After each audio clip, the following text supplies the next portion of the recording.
اچھا، میرا موضوع یہ ہے کہ جو سیمینل ججمنٹس ہے قائدیانیت کے حوالے سے یا ان کی مذہبی آزادی کے حوالے سے، ان کا خلاصہ پیش کرنا ہے۔ اس حوالے سے ایک تو ججمنٹ ہے فیڈرل شریعت کورٹ کی مجیب الرحمان کیس ہے، جس کا ہم بار بار سنتے آ رہے ہیں، ایک ہے ظہیر الدین کیس، اور تیسرا ہے طاہر نقاش کیس، جس پہ کوئی بات نہیں کر رہا اور جس پہ سب سے زیادہ بات ہونی چاہیے میرے خیال میں۔ اور چوتھا کیس ہے مبارک ثانی کیس، اس پہ تقریباً بات ہو گئی ہے، تو اس پہ میرے خیال میں اتنی کوئی ضرورت بھی نہیں ہوگی۔ اب مجیب الرحمان کیس کیا تھا، اس کا بیک گراؤنڈ کیا تھا اور اس کے اندر کیا کویسچن تھے، میں یہ بتاؤں گا۔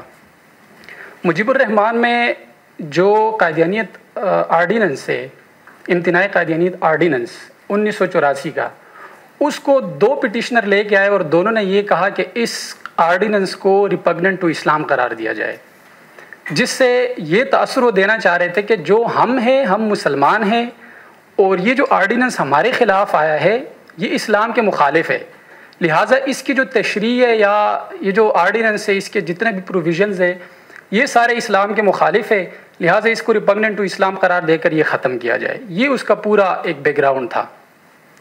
اب اس ضمن میں ایک سوال جو فیڈرل شریعت کورٹ کے سامنے آیا، جو بہت اہم سوال ہے، وہ یہ تھا کہ قائدیانیوں کا اپنا سٹیٹس کیا ہے۔ ایک سٹیٹس تو آئین کے اندر ہے کہ آئین نے ان کو غیر مسلم قرار دے دیا، یہ تو قانونی یا آئینی سٹیٹس ہے۔ ایک سٹیٹس ان کا انڈیپینڈنٹ کیا ہے، انڈیپینڈنٹ طور پر بھی اگر انسان دیکھے تو آیا وہ غیر مسلم ہے بھی یا نہیں، یہی کہ ان کو اسٹیٹ نے قرار دیا کہ جی آپ غیر مسلم ہے۔ یہ چیز پہلے تو وہ لوگ نہیں مان رہے تھے، لیکن پھر مجیب الرحمان صاحب یہ خود پٹیشنر بھی تھے اور خود یہ آرگیو بھی کر رہے تھے، وکیل بھی تھے، تو ان نے مانا کہ ٹھیک ہے یہ قائدیانیت کا جو انڈیپینڈنٹ سٹیٹس ہے یہ بھی طے ہو جائے۔ تو کورٹ نے کوئی 90 صفحات اس کے لیے مختص کیے اور ایک ایک چیز ذکر کی ہے، ایک ایک عقیدہ انہوں نے ذکر کیے، مرزا غلام احمد قادیانی کا، دیگر جو ان کے خلفاء تھے، جو بھی لوگ تھے، ان کے کتب سے حوالے دیے، اور ایک ایک چیز سے فیڈرل شریعت کورٹ نے بھی واضح کیا کہ یہ غیر مسلم ہے، اور باقاعدہ صراحتاً کہا ہے کہ آپ لوگ غیر مسلم ہیں، ان کو کہا ہے۔ اور نہ صرف یہ بلکہ دبے الفاظ میں باقاعدہ ان کو ڈانٹ بھی پلائی ہے کہ جب آئین نے کہا کہ تم لوگ غیر مسلم ہو تو اس کے بعد تم لوگوں کو یہ چیز ماننی چاہیے تھی، اس آرڈیننس کی ضرورت نہیں تھی، 1984 کا آرڈیننس آتا ہی نہ اگر تم لوگ یہ مان لیتے تھے کہ تم غیر مسلم ہو اور تمہیں ریئیکشن ایسے ہی کرنا چاہیے جیسے غیر مسلم کرتا ہے، تو اس آرڈیننس کی کوئی ضرورت ہی نہیں تھی۔ اچھا، اس میں جو نکات سب سے زیادہ ڈسکس ہوئے، ایک تو شاعر اسلام کہ انہوں نے ایک ایک چیز پہ بحث کی تھی کہ شاعر اسلام کیسے ایک غیر مسلم بھی اپنا سکتا ہے، اور اس کے علاوہ اکراہ کا انہوں نے بڑا وہ لیا تھا، ایک ڈیفنس لیا تھا۔ اکراہ کا ڈیفنس ان نے اس طرح لیا تھا کہ لا اکراہ فی الدین، تو انہوں نے کہا کہ اکراہ سے تو دو مراد ہے، ایک تو یہ کہ آپ کسی غیر مسلم کو اسلام میں زبردستی داخل نہیں کر سکتے، اور کسی مسلمان کو زبردستی اسلام سے خارج بھی نہیں کر سکتے۔ یہ بڑا ایک ٹرکی سا سوال تھا عدالت کے سامنے، تو انہوں نے کہا ہم تو مسلمان تھے، آپ نے تو ہمیں زبردستی یہاں سے اٹھا کے باہر پھینکا، اور آپ نے تو قرآن کی اس آیت کی مخالفت کر دی لا اکراہ فی الدین، اور پھر ساتھ میں یہ آیت دے دی عدالت کے سامنے کہ لا طاعت فی وہ ایک جی کہ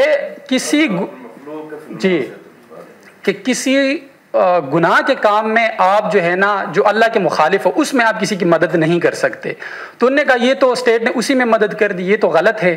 تو پھر عدالت اس پوائنٹ پہ آئی ہے اور عدالت نے پھر بتایا کہ دیکھیں جو بات آپ کر رہے وہ تو ایک ٹرکی سا آپ جو ہے نا وہ یوز کر کے آ رہے، ادروائز تو ہم نے یہ ثابت کر دیا پیچھے کہ آپ لوگ ہے غیر مسلم، یہ نہیں کہ آپ کو اسلام سے کسی نے خارج کیے، آپ مسلمان تھے آپ کو خارج کیا نہیں، بلکہ آپ تھے ہی غیر مسلم اس عقیدے کے ساتھ، تو آپ کو خارج کسی نے نہیں کیا۔ پھر ان نے یہ کہا، یہی بات وہ بار بار دہراتے رہے اسی کیس کے اندر کہ دیکھیں ہم تو مسلمان ہیں، ہمیں باہر کیا، اب ہمارا جو ریلیجس رائٹ ہے آرٹیکل 20 کے تحت وہ بھی وائلیٹ ہو رہا ہے۔ عدالت نے پھر ان کو کہا کہ نہ تو آپ کی اس رائٹ کو کسی نے وائلیٹ کی ہے، نہ آپ کو آپ کے مذہب پہ عمل پیرا ہونے سے کسی نے روکا ہے، آپ کا مذہب اسلام ہے ہی نہیں سرے سے، جب وہ ہے ہی نہیں تو آپ کا جو مذہب ہے اسی پہ آپ عمل کرے، اسی پہ رہے، آپ کو کوئی نہیں چھیڑے گا۔ اچھا، ایک جو ان کا سوال تھا اس کیس میں وہ یہ تھا کہ دیکھیں ایک غیر مسلم، یہ بھی ایک ٹرکی سوال تھا کہ ایک غیر مسلم، ان نے عدالت سے پوچھا مجیب الرحمان نے کہ آپ بتائیں کیا ایک غیر مسلم اللہ کی وحدانیت پہ یقین نہیں رکھ سکتا؟ حضور صلی اللہ علیہ وسلم کو اگر وہ آخری نبی مانتا ہے یا حضور صلی اللہ علیہ وسلم کو اللہ تعالیٰ کا سچا نبی مانتا ہے تو کیا نہیں کر سکتا؟ کیا وہ اگر آتا ہے نماز ویسے پڑھ لے یا سلام کر لے کسی کو، یا اسلام کے کسی بھی عقیدے کو اگر کوئی غیر مسلم صحیح کہے تو کیا یہ اسلام منع کرتا ہے؟ تو عدالت نے کہا منع تو نہیں کرتا۔ تو انہوں نے کہا کہ ہمیں پھر یہ حق کیوں نہیں ہے؟ اگر ہم اس طرح کے عقائد رکھتے ہیں اور اس کا اظہار باہر کرتے ہیں، اگر آپ ہمیں تسلیم کرتے ہیں اس طرح، تو اگر باہر ہم کرتے ہیں تو یہ آرڈیننس تو ہمارے مخالف ہے، پھر بھلے آپ ہمیں غیر مسلم بھی مان لیں۔ تو عدالت نے کہا کہ نہیں، آپ جو ہے نا پاسنگ آف سے کام لے رہے، وہ یوں کہ آپ دھوکہ دے رہے۔ ایک تو ایز اے نان مسلم آپ کسی کو کہیں کہ جی میں حضور صلی اللہ علیہ وسلم کو سچا نبی مانتا ہوں، پھر تو بات ٹھیک ہے، لیکن جب آپ کہتے ہیں کہ میں مسلمان بھی ہوں اور آپ مسلمان نہ بھی ہو، اور اس کے بعد آپ کہیں کہ میں حضور صلی اللہ علیہ وسلم کو سچا نبی مانتا ہوں، یہ بات غلط ہے۔ تو انہوں نے کہا یہ دھوکہ دہی جو ہے اس کو منع کیا گیا ہے اس بنیاد پہ۔ اچھا، اس کیس کے اندر مجیب الرحمان کیس کے اندر جو آرٹیکل 20 کی مختصر سی تشریح تو نہیں، لیکن ایک ریمارک سننے دیے تھے جو کورٹ ہے، انہوں نے یہی کہا تھا کہ دیکھیں آپ کو اپنے مذہب پہ اپنے مذہب کے ڈکٹیٹس کے مطابق باقاعدہ عمل کرنے کا حق حاصل ہے۔ یہاں پہ پرائیویٹ اور پبلک سفیر کی جو بائیفرکیشن ہے اس کی کوئی بات نہیں ہوتی اس کیس میں، لیکن یہ بات ضرور ہوئی تھی کہ اس آرٹیکل کے تحت آپ کو اپنے مذہب پہ عمل پیرا ہونا اور مرزا غلام احمد قادیانی پہ بطور پیغمبر یا مسیح موعود یقین رکھنا یا عقیدہ رکھنا یہ آپ کا حق ہے، اور آپ اس کو پریکٹس بھی کر سکتے ہیں۔ یہ الفاظ باقاعدہ اس کیس کے اندر موجود ہے باقاعدہ، اور یہ جو لفظ تھا، یہ جو جملہ تھا مبارک ثانی کیس کے اندر کہ ان کے پرائیویٹ سفیر میں ان کے مذہبی آزادی پہ معقول حدود و قیود لگائی جا سکتی ہے، اسی طرح کا ملا جلا جملہ جو ہے وہ اسی کیس میں بھی موجود ہے کہ لیجسلیچر جو ہے، جو مقننہ ہے، وہ کچھ مزید قانون سازی کر کے ان کے اس حق کو بھی مقید کر سکتی ہے۔ یہ دونوں چیزیں دونوں کیس میں ایک ہی جیسی ہے۔ اچھا، اب اگلے کیس پہ چلے، دوسرا جو تھا ظہیر الدین کیس۔ اچھا، اس کیس میں بھی اس کا تو خلاصہ یہی تھا کہ جو آرڈیننس ہے وہ عدالت نے کہا کہ وہ غیر اسلامی نہیں ہے اور بالکل اسلام کے مطابق ہے۔ اضافی چیز ہے کہ ایک یہ مل گئی کہ یہ عدالت سے بھی غیر مسلم تسلیم ہو گئے، اور ان کا یہ اعتراض بھی تھا کہ یہ اختیار مقننہ کے پاس نہیں ہے کہ مقننہ کسی کو غیر مسلم قرار دے، یہ ہے شریعت کورٹ کے پاس، اور شریعت کورٹ نے بھی کہہ دیا کہ تم لوگ غیر مسلم ہو۔ اچھا، ظہیر الدین کیس جو ہے یہ سیمینل ججمنٹ ہے اس چیز پہ کہ پرائیویٹ اور پبلک سفیر، میں اس کے زیادہ ڈیٹیل میں نہیں جاؤں گا، جو اصل کنٹروورسی ہے جس کے ارد گرد سب نے گھومنا ہے میں اسی کو واضح کروں گا۔ اس کیس میں 3 ججمنٹس جو ہے نا وہ امپیون تھی۔ ایک بلوچستان ہائی کورٹ سے، اس میں تو کرمنل ریویژن تھی جس سے اوپر یہ آئے تھے، ایک بندہ تھا اس نے بیج وغیرہ لگایا تو اس پہ بھی کلمہ تھا اور وہ باہر گھوم رہا تھا، خود کو مسلمان کہہ رہا تھا۔ لاہور ہائی کورٹ میں 2 کیسز تھے، جو سب سے اہم کیس تھا وہ تھا مرزا خورشید احمد بنام فیڈریشن آف پاکستان۔ اس میں یہی آرڈیننس جو ہے بعد میں 1993 میں یہی آرڈیننس اس کو چیلنج، اس کی کنسٹیٹیوشنلٹی کو چیلنج کیا گیا تھا۔ پہلے اس کی ریپگننسی کو چیلنج کیا گیا وفاقی شرعیہ عدالت میں، وہاں سے کچھ نہیں ملا تو اب یہاں پہ آ گئے۔ اور اس کا جو بیک گراؤنڈ تھا وہ یہ تھا کہ سینٹرنی سیلیبریشنز ہو رہی تھی، 100 سالہ تقریبات قادیانی کر رہے تھے مختلف اضلاع میں، تو ان اضلاع میں سیکشن 114 انہوں نے نافذ کر دیا حکومت نے کہ آپ نہیں کر سکتے، نقص امن کا خطرہ وغیرہ۔ تو اس وجہ سے یہ لوگ آگے اس آرڈیننس کو بھی چیلنج کیا، اور سیکشن 114 کے تحت جو نوٹیفیکیشن جاری ہوئے تھے میجسٹریٹ کی طرف وہ بھی ان نے وہ کر دیے، چیلنج کیے تھے۔ اب عدالت نے کیا کیا؟ عدالت نے سب سے جو ایک اہم پوائنٹ اس میں نوٹ کرنے کی وہ یہ ہے کہ باقاعدہ سپریم کورٹ نے تحسین کی لاہور ہائی کورٹ کی کہ آپ نے جو ماخذ بنایا ہے اس کیس کو ڈیسائیڈ کرنے کے لیے وہ سیکولر جورسڈکشن کی ججمنٹس کو بنایا ہے، قرآن و حدیث کو نہیں بنایا تھا۔ تو اس سیکولر جورسڈکشن سے آپ نے جو ججمنٹس لیے اس کو ماخذ بنایا، یہ بڑا قابل تحسین ہے۔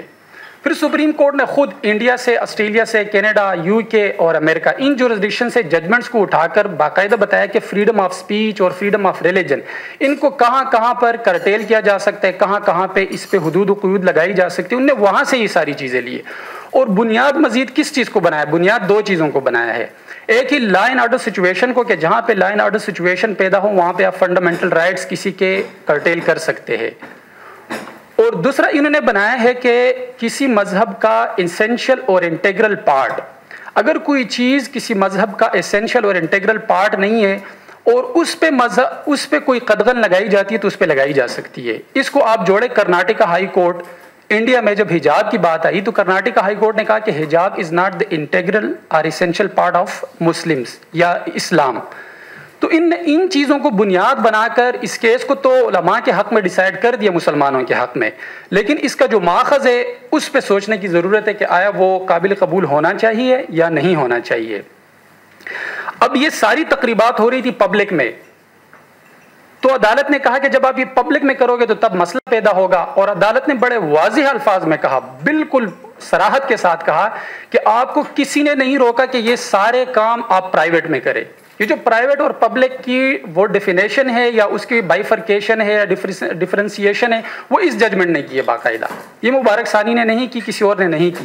گویا ان کو اپنے تقریبات اپنے مذہب پہ عمل کرنا پرائیویٹ سفیر میں، یہ بالکل اس ججمنٹ کے اندر واضح ہے. اب پبلک اور پرائیویٹ کی کیا تعریف تھی؟ اس ججمنٹ کو پڑھ کے یوں لگتا ہے کہ پرائیویٹ جج عدالت کے سامنے یہ نہیں تھا کہ آپ اپنے گھر کی خلوت میں بیٹھ کے، بلکہ وہ یہ تھا کہ آپ اپنے علاقے میں بیٹھے، وہاں پہ یہ 7 سالہ تقریبات تو گھر میں کوئی نہیں کرے گا نا. جو ان کی اپنا کوئی محلہ ہوگا ایکسکلوسیو جہاں پہ صرف یہی لوگ رہ رہے ہو، تو وہاں پہ یہ کریں گے تو کوئی اعتراض نہیں ہوگا. تو یہ ساری جو بائیفرکیشن تھی وہ یہاں سے تھی.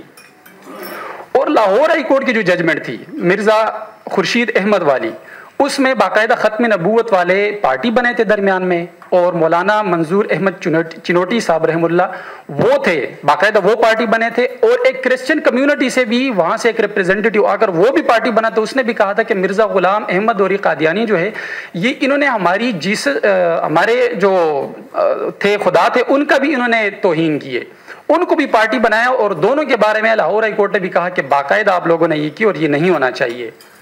تو وہاں پہ جو مولانا منظور صاحب کا جو آرگومنٹ تھا لاہور ہائی کورٹ کے سامنے، وہ بھی یہی تھا کہ پبلک میں یہ لوگ کریں گے تو یہ مسئلہ ہوگا. یہ باقاعدہ جملہ عدالت نے وہاں پہ نقل کیے اس ججمنٹ کے اندر بھی، جو ججمنٹ سپریم کورٹ میں اپیل ہوئی اور وہاں سے بھی اپ ہیلڈ ہوئی. اچھا، یہ تو نوٹیفیکیشن کی لیگلٹی بھی عدالت نے اپ ہیلڈ کی، آرڈیننس کو عدالت نے اپ ہیلڈ کیا، اور ان کے سینٹرلی سیلیبریشن کے بارے میں عدالت نے یہی کہا کہ آپ اپنے پرائیویٹ سفیر میں کریں، آپ پبلک میں یہ نہیں کر سکتے. لہٰذا یہ چیز وہاں سے ساری آئی ہے. فنڈامنٹل رائٹس اور اس کے جو فریڈم آف ریلیجن ہے، اس پہ باقاعدہ بات کی. ریزنیبل ریسٹرکشن پہ بھی باقاعدہ بات کی کہ لگائی جا سکتی ہے. لا اینڈ آرڈر سچویشن پہ بھی بات ہو گئی ہے. طاہر نقاش کیس میں صرف اس کا بریف بیک گراؤنڈ یہ تھا کہ اس میں کیس کے اندر دو چارجز ڈالے گئے تھے. مسئلہ یہ تھا کہ الزام یہ تھا کہ جو قادیانی لوگ تھے جن کا یہ الزام تھا، انہوں نے اپنے مسجد کو مسجد لکھا تھا اور مسجد کے اندر کلمے کو اویزا کیا تھا، یہ الزام تھا، اور کچھ آیتیں وغیرہ بھی لکھی ہوئی. تو پھر الزام یہ بنا کہ دیکھیں ایک تو مسجد کے اندر یہ ساری چیزیں اویزا کرنا، پھر کلمہ پڑھنا اور کلمہ وہاں پہ رکھنا، کیونکہ کلمے میں جب وہ پڑھتے تھے محمد رسول اللہ صلی اللہ علیہ وسلم سے ان کی کوئی اور مراد ہوتی، لہٰذا یہ توہین ہے. وسلم کی بھی توہین ہے، پھر قرآن کی بھی توہین ہے، یہ ساری چیزیں، اور یہ کہ مسجد کو مسجد دیکھنا یہ بھی توہین ہے، ساری چیزیں. تو اس بنیاد پر انہوں نے کہا کہ اس میں ان کے کیس میں ٹرائل کورٹ کے سامنے کہا کہ 295 سی ڈالے جو توہین رسالت تھا، اور ایک 295 بی ڈالے، یہ دو چارجز ڈالے گئے. اس کے خلاف کیس ہوتا ہوا پہنچا سپریم کورٹ. اب سپریم کورٹ نے کیا کہ یہ دونوں چارجز سپریم کورٹ نے اڑا دیے اس بنیاد پہ کہ دیکھیں کسی کے ذہن میں کیا چل رہا ہے یہ ہم نہیں کر سکتے. اوفینس کے دو انگریڈینٹس ہوتے ہیں. ایک انگریڈینٹ یہ ہے کہ ایک بندہ ایک کام کرے، دوسرے کہ اس کی نیت بھی ہو. تو ایک تصریح اور مینزریہ یہ دو چیزیں. نے کہا ٹھیک ہے عمل تو ہوا ہے، لیکن کم از کم یہ کہ اس کی نیت کیا تھی یہ ہم اس کے اندر نہیں گھس سکتے، لہٰذا یہ دو چارجز تو ختم ہونے چاہیے. یہاں پہ اس ججمنٹ کے اندر جو سب سے اہم چیز ہوئی ہے وہ یہ کہ جج نے نیا کچھ نہیں کہا، کوئی نئی بات طے نہیں کی. اس نے پھر سے وہی ظہیر الدین اور مجیب الرحمان کیسز کے جو پیراگراف میں نے آپ کو بتایا پرائیویٹ اور پبلک کے بائیفرکیشن کے، وہی اٹھا کر اس ججمنٹ کے اندر ان کا باقاعدہ ریفرنس دیا ہوا ہے اور کہا ہوا ہے کہ دیکھیں جہاں پہ ان کا پرائیویٹ اسپیس ہے، ایک پرائیویٹ پلیس ہے، تو وہاں پہ نہ آپ گھس سکتے ہیں، نہ ان کے مذہبی معاملات میں آپ انٹرفیئر کر سکتے ہیں. یہ انٹرفیئرنس کا لفظ مجیب الرحمان کے فیڈرل شریعت کورٹ نے بھی استعمال کیا ہوا ہے. اور فیڈرل شریعت کورٹ کا فیصلہ جب فائنلیٹ یا اٹین کرتے ہیں وہ سپریم کورٹ پہ بھی بائنڈنگ ہے اگر وہ فیصلہ فائنلیٹ یا اٹین کر لیں. تو یہ طاہر نقاش کیس نے بھی کہا کہ پرائیویٹ میں وہ جو کچھ کرے اس پہ آپ جو کچھ سے مراد یہ نہیں کہ وہ کوئی جرم بھی کرے، لیکن نعوذ باللہ وہ تم نے رسالت کرے تو ان کو آزادی، ایسا کچھ نہیں ہے. وہ کیا ہے کم از کم جو میں ان چیزوں کو سمجھا ہوں، وہ پرائیویٹ میں وہ چیزیں تو ممنوع ہوں گی جو پر سے ممنوع ہوں. یعنی بنیادی طور پر بذات خود جو چیز جرم ہے، قانون کے آپریشن سے جرم بھلے نہ ہو، جیسے کسی کی توہین کرنی تو ویسے بھی اخلاق کم نہیں ہونا چاہیے، تو ایسی چیز تو وہاں پہ نہیں کر سکتے. لیکن کم از کم جو چیزیں صرف قانون میں جرم کی گئے ویسے جرم نہیں ہے، تو کم از کم وہ چیزیں کر سکتے جو میں ان ججمنٹ سے سمجھا ہوں.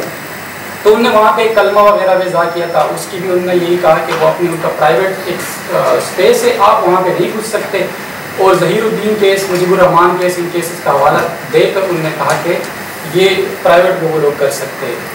پھر اچھا، فریڈم آف ریلیجن کی بھی یہی بات کی انہوں نے. اور سارا جو کیس تھا یہ طاہر نقاش والا، یہ انہی ججمنٹس پہ بیس کرتا ہے، کوئی نئی چیز اس میں بھی نہیں تھی. اب یہ جو بات ہم کرتے ہیں کہ ظہیر الدین کا تو یہ مطلب نہیں تھا، مجیب الرحمان کا یہ مطلب نہیں تھا، یہ انٹرپریٹیشن آفٹر انٹرپریٹیشن ہے. یعنی ہم انٹرپریٹیشن ہو چکی ہے، اس کی انٹرپریٹیشن ہم کر رہے ہیں. اب مسئلہ طاہر نقاش بیچ میں آ رہا ہے. طاہر نقاش نے پچھلی ججمنٹس کی انٹرپریٹیشن کر دی ہے. 2-3 قسم کی ججمنٹس ہوتی ہے. ایک تو سیمینل ججمنٹ ہے کہ کسی پوائنٹ پہ پہلے ججمنٹ نہ آئی ہو، کوئی سپریم کورٹ یا ہائی کورٹ اس پہ ججمنٹ دے دے، پھر اس پہ 2-3 ججمنٹس آ جائے لیکن صحیح سمجھ نہیں لگ رہی کہ اس ججمنٹ کا مطلب کیا ہے. سپریم کورٹ ایک ججمنٹ دے دے اور ان ججمنٹس کی تشریح کر لے کہ اس ججمنٹ کا یہ مطلب ہے، پھر اس کا یہ مطلب ہے، اور یہ کنکلوژن ڈرا کر لے. طاہر نقاش نے یہ کام کیا ہوا ہے.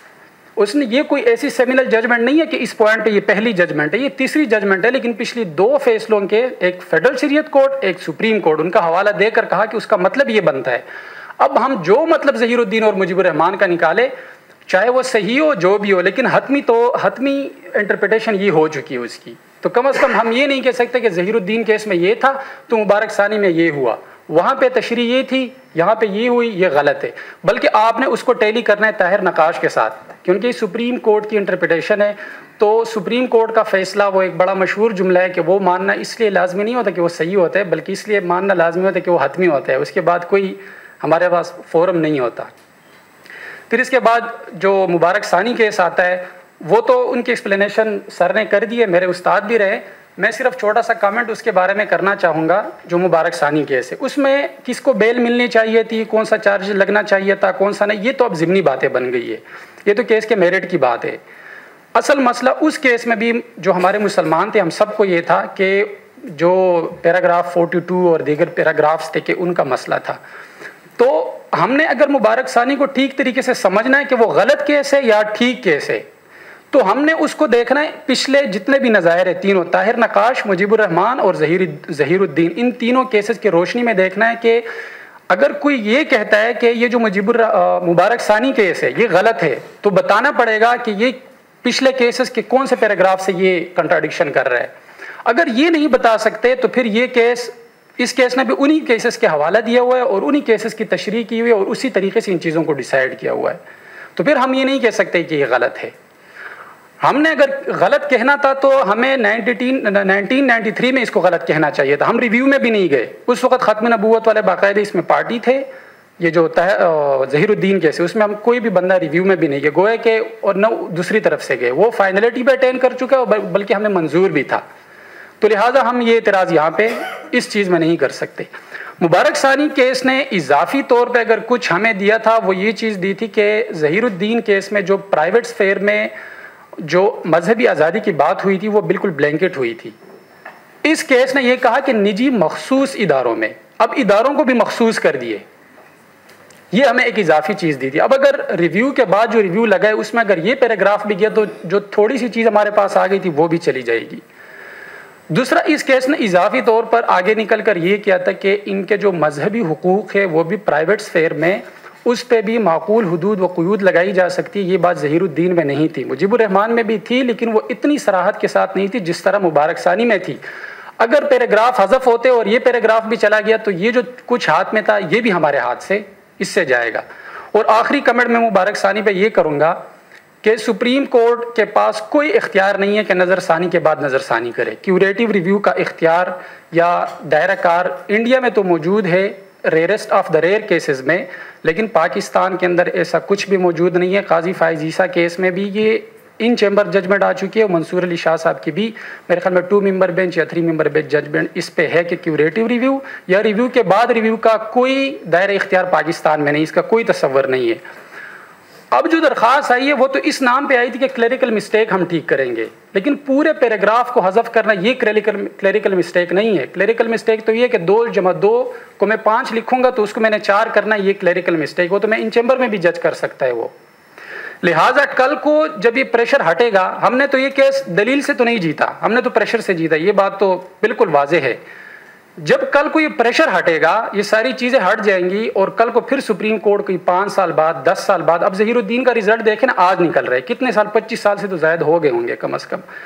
اتنے سالوں کے بعد پھر اگر اس طرح کا کوئی کیس سپریم کورٹ میں آتا ہے تو اب مبارک ثانی کا حوالہ دیں گے تو یہ نہ ہو وہ کہے کہ سپریم کورٹ کے پاس تو اختیار ہی نہیں تھا کہ ریویو کے بعد ریویو لگائے, لہٰذا یہ پر انکیوریم ججمنٹ ہے, یہ غلط ہے. تو پھر کیا ہوگا؟ لہٰذا ان چیزوں پہ سوچنے کی ضرورت ہے کہ ہم نے جو یہ کیس جیتا ہے آیا واقعی جیتا ہے نہیں جیتا, ان ساری چیزوں پہ سوچنے کی ضرورت ہے. بہت شکریہ.